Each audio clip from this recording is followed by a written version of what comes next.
Hello again. Um, I just had a shower. So here's one of the sweaters. Well, here's the shirt I kept from the resort, from their lost and found. Um, I don't know if you can see it. It's X large. It's pretty comfortable, and it says Hang 10 on it. I wonder if anyone would recognize it. Anyway, and in the back, well, there's palm trees. So it feels like it's from a young man, you know? And they had lent me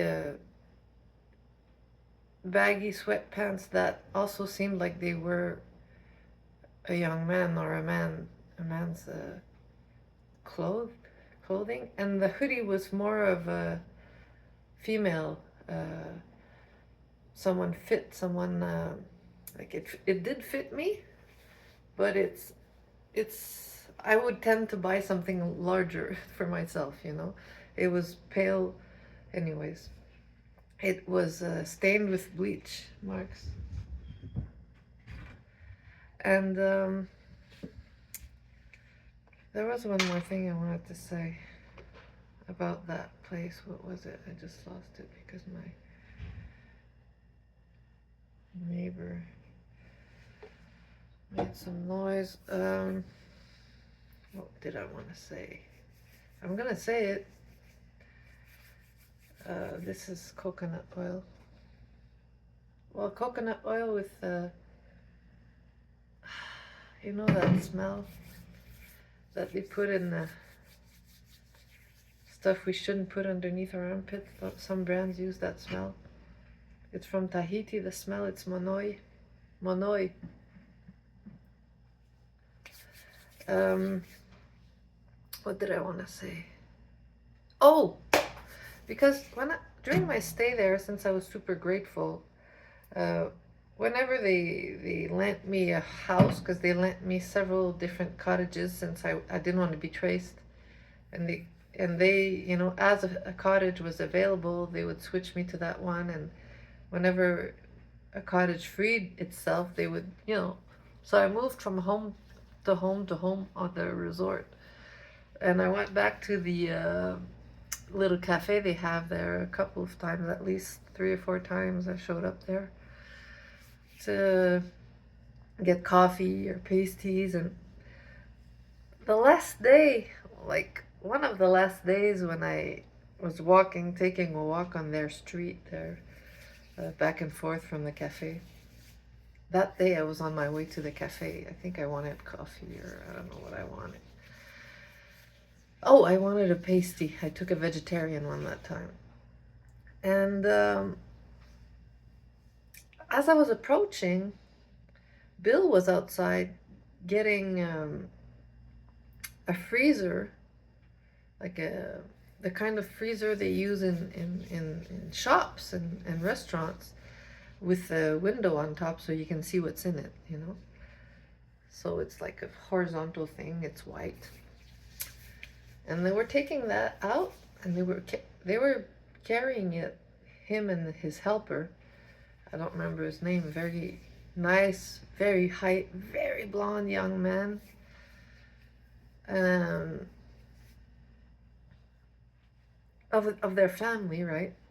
Of their group. And so he looked at me and from far away, Bill, and he went like that because he probably saw my Facebook, and I tend to do that. So I felt comfortable, and I was happy that he was recognizing me from far away. So I went up to them, and anyways, I was headed that way because I wanted to get food, a warm pasty. And so I went, and I saw that they were getting ready to clean it out because it was full of, I don't know, what, like when you dry a plant like I'm doing here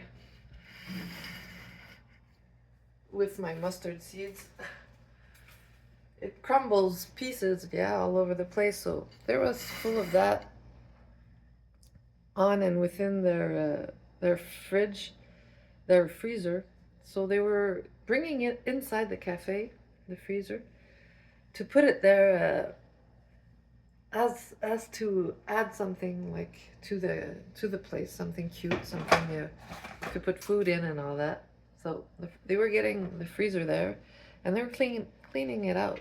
And as I also cleaned out every cottage that they had lent me before leaving it, I always cleaned everything, and also cleaned their laundry room because it was so full of dust, from the dryer, dust flies, and it was covered. So I cleaned that out as a thank you gift.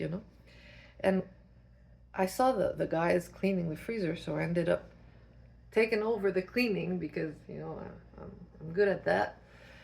So I cleaned it out and removed all the crumbs, and I spent a lot of time, and we were chatting, and then the lady started putting ice cream um, ice cream jars in it, open ice cream jars, but I couldn't understand because it was getting so cold.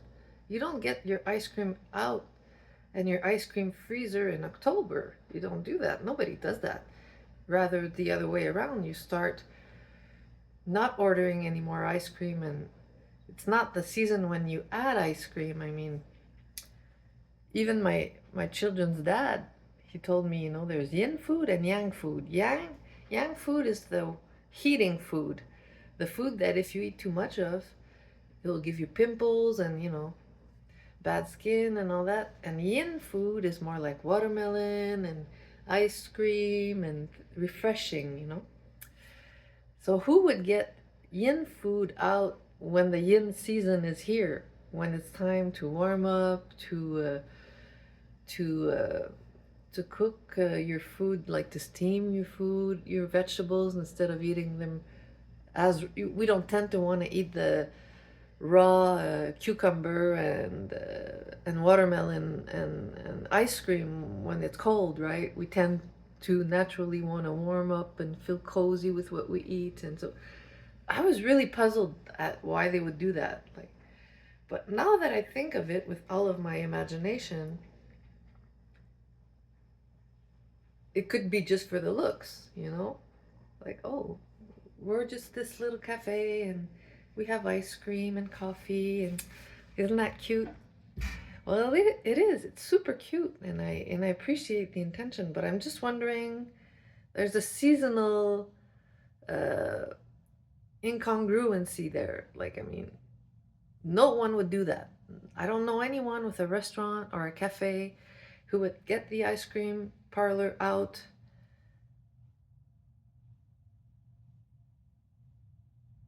when it's almost snowing.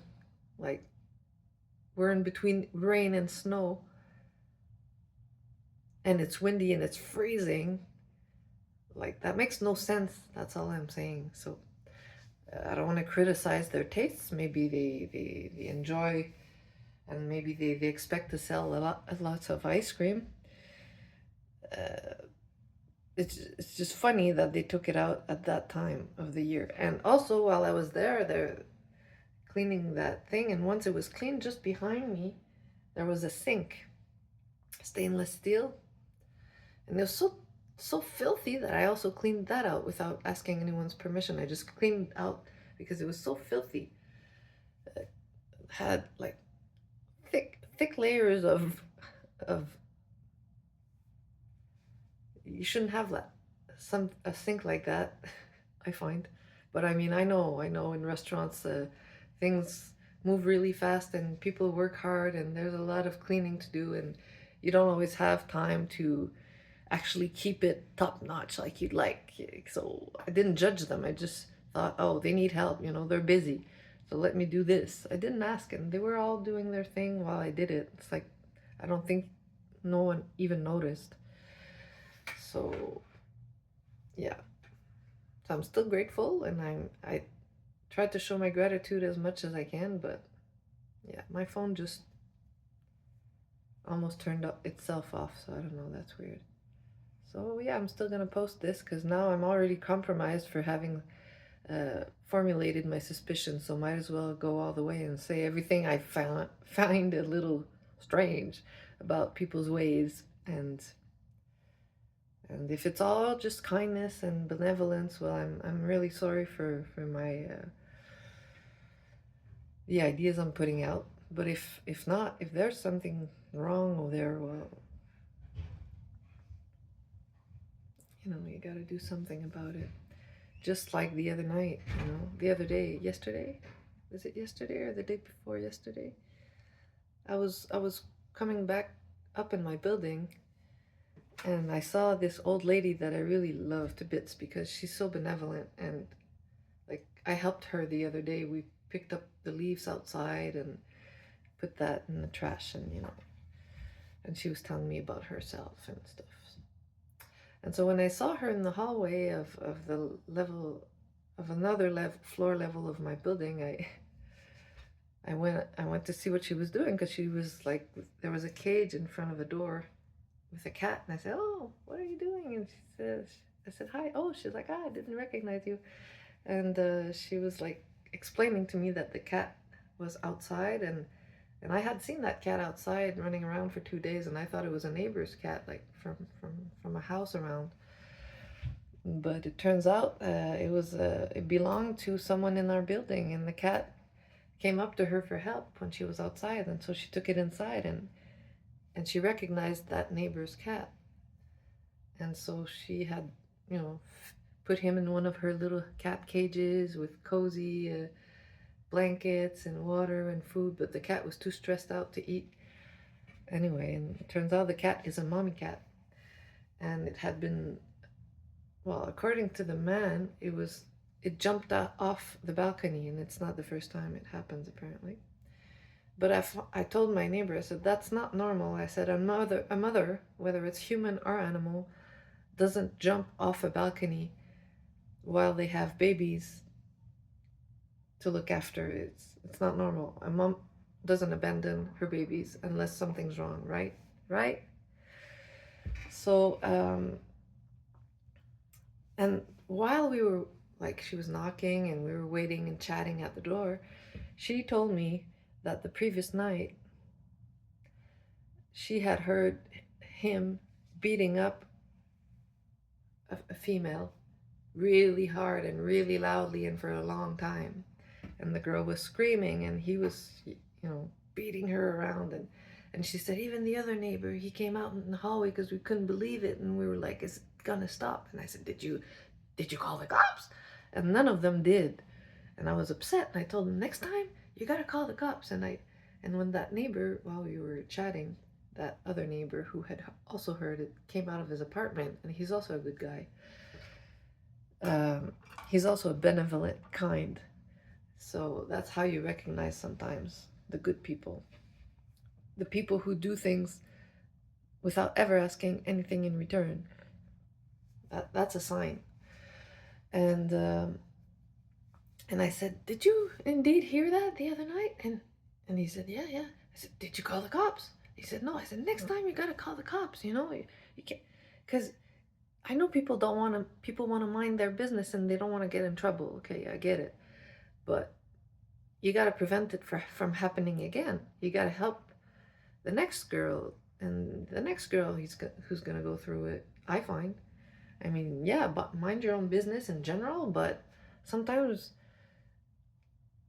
if it's screaming at your ears, you got to do something about it.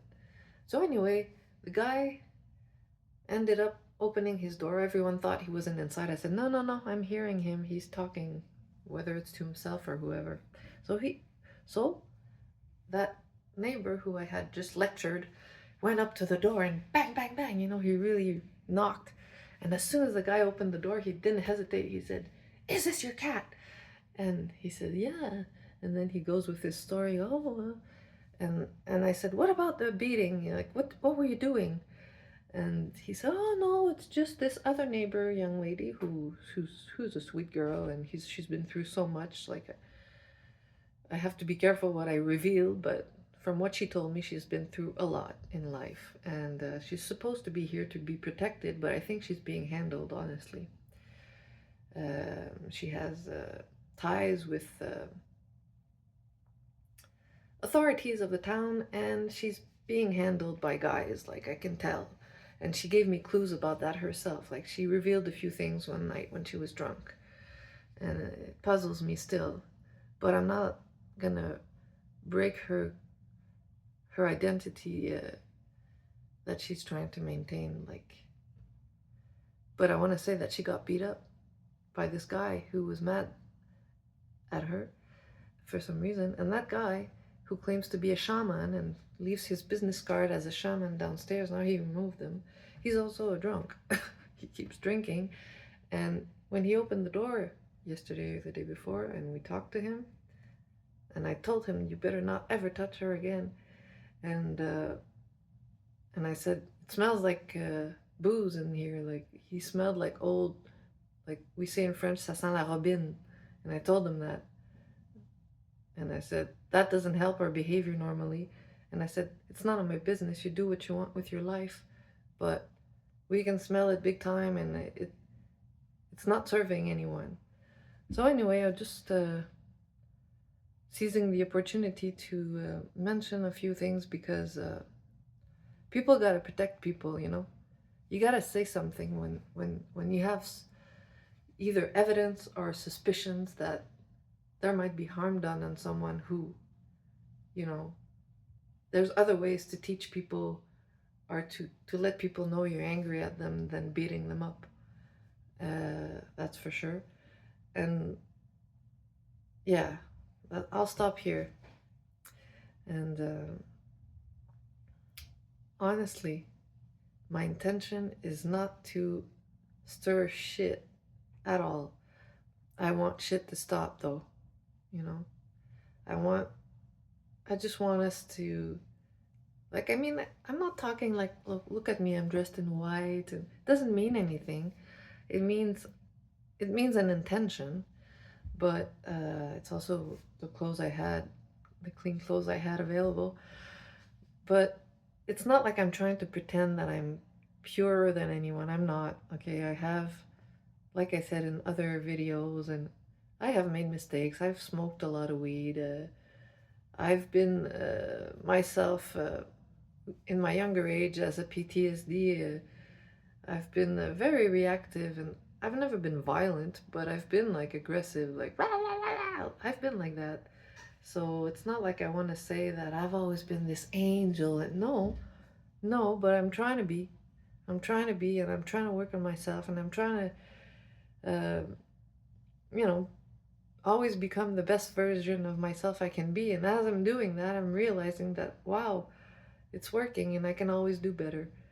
And I'm sure, like, if I can do better, others can do better. You just have to decide to do better, and to admit that you're not perfect, and that maybe you've chosen the wrong path at some point, you know?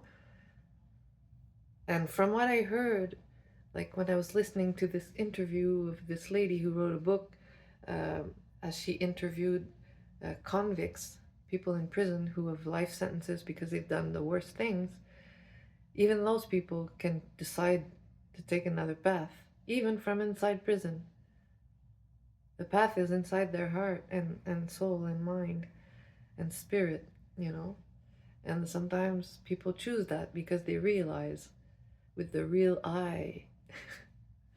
So anyway, I'm laughing, I'm smiling, not because I think, not to belittle what I'm saying, but I know a lot of people will find it out there when I talk about the third eye stuff and the heart. But it's actually the key to our salvation in a way, you know? Like, yeah, it's our way out of hell. So let's stop creating hell, and let's turn it inside, turn our look at ourselves, and I guess that's when we start making a difference, when we do make a difference in our own vibration and intentions, and you gotta forgive yourself for not having been perfect. You gotta forgive yourself for your crimes, if you have done crimes, committed crimes. But you always have to also, I suppose, uh, ask for pardon also, you know, and actually admit what the wrongdoings and the bad choices and all that. I'm not done doing that. I know that like eventually people will stir shit at us, saying, well, this and that about your life. Yeah, when the time comes, it's okay. I'll have to deal with it. But yeah, for example, regarding it's not criminal. I didn't do criminal things, like things that the law would go, oh well, I did do, like, tried drugs when I was younger, and like a few times and things like that, but there were stupid experiences, misguided experiences, but I didn't stick to it except for weed, you know. And I never did big amounts of anything at all. It's just like I tried, you know. And I'm working on my emotional management. I think I'm becoming really good at that. I feel good. I feel at peace, you know, except for when I'm fearful of all that is thrown at me, but that makes me nervous. But other than that, I'm feeling pretty much at peace with myself, and it's helping me take things, approach things in a different way anyway. Blah blah blah blah. Thank you. Bye bye.